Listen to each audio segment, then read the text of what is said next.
If you were fortunate enough for the big tech overlords to share last week's episode of Things That Need to Be Said with you, you saw part one of my series on how President Joe Biden's lack of leadership affects us all.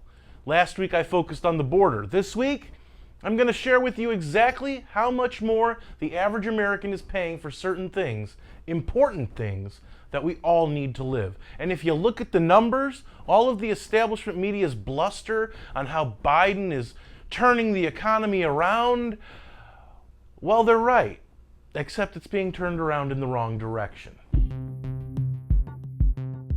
Hey folks, your resident man in black is back again for a new edition of the best kept secret in the conservative movement, Things That Need to Be Said. For MRC-TV, I'm Nick Kangadis. Really quick, head on over to Rumble, subscribe to our channel, and hit that plus button. And no matter where you watch our videos, please share, like, and don't be afraid to leave a comment. I actually read what you guys have to say, and I occasionally respond, so don't be shy. Now, on with the show. So we get tweet after X from Biden on his personal and presidential accounts of how well the economy is doing under his reign.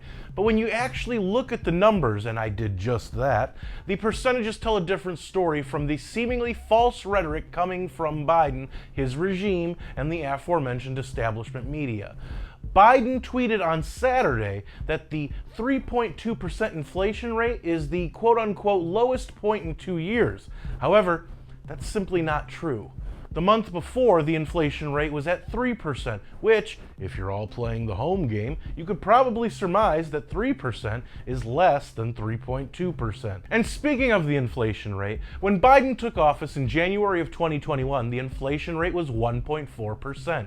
The peak inflation rate under Biden came in June of 2022, when it was at 9.1%. But even if you take the 3.2% inflation rate that was reported for July, the latest month we have data for as of this writing, that's still 128.6% higher than it was when he took office. In fact, the 3.2% rate is the first time in a year that the monthly rate didn't go down.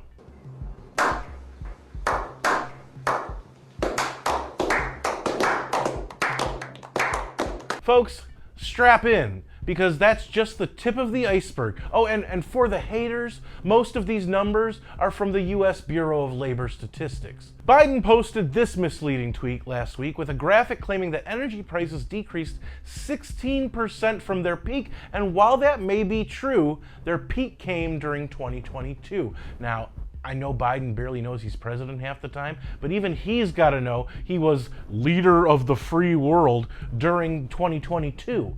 You want to know about energy costs? I'll tell you about energy costs. Let me have it! Residential heating oil, you know, the stuff that keeps us from freezing to death in colder climates, yeah.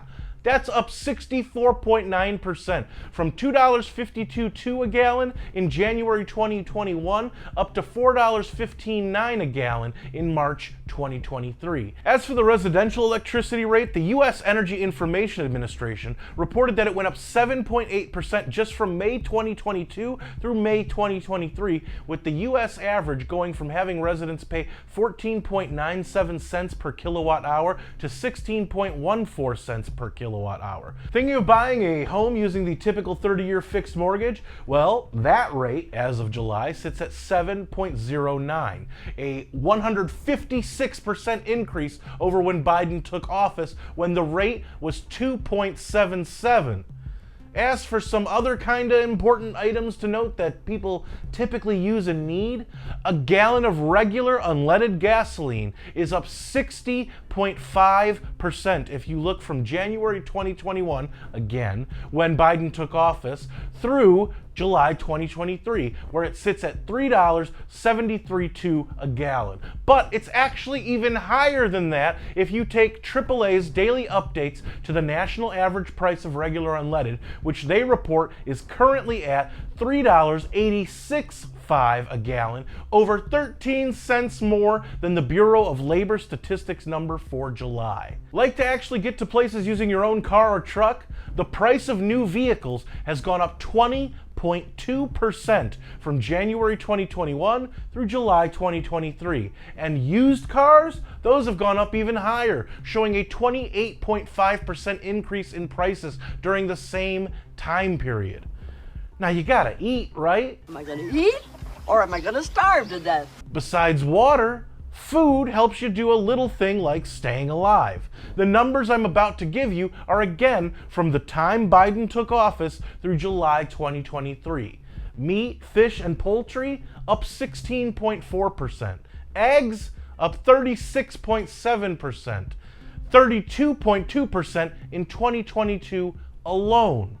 Dairy products up 13.4%, and fruits and veggies up 11.7%. I just wanted to give you the straight dope, just in case anyone was under the delusions of success that the Biden regime keeps touting despite very little information that would support their claims. I don't believe you. These are things you need to know because they directly impact your lives. Things that the establishment propaganda media, the politicians that own them, and the corporations that implement the messaging to keep their ESG scores high want you to struggle for despite attempting to build their utopia. The only problem is that their idea of utopia results in hell for the rest of us. So, did you enjoy things that need to be calculated this week? Were these things that needed to be said? Let me know in the comments, where I do read most and reply to some. And don't forget to subscribe to our channel on Rumble and hit that thumbs up. If you like this video, don't forget to share, comment, and give it a thumbs up on YouTube. Those are the best ways to help these videos reach more people, and it's the best way to let us know you want us to keep these videos coming. Subscribe to our channel and hit that notification bell so that YouTube might actually let you know when MRC-TV comes out with a new video if they haven't censored it or taken it down yet. Like us on Facebook, check out more of our work at MRCTV.org, and if you want to support our content and the conservative movement, head on over to MRC.org/donate to help us out, since we're a nonprofit and couldn't do what we do without all of you.